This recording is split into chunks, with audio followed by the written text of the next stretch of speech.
günahlar bağışlanar. Güdreti yoktu şeytanın bu ayda, zincire vurulup el kolu bağlanar.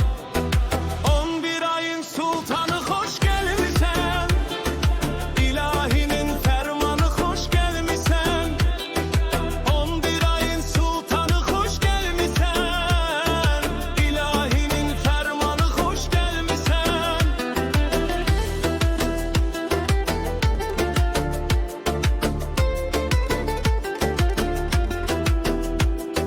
Geflete biz düşüp kenar olmaya, uz çevirip rahmetin kaçırmaya.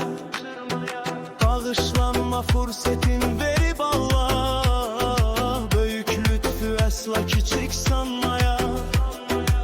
11 ayın sultanı hoş gelmişsen, ilahinin fermanı hoş gelmişsen.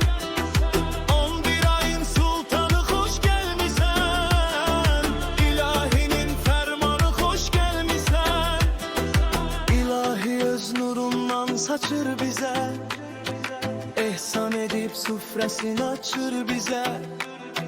Merhameti çok büyüktü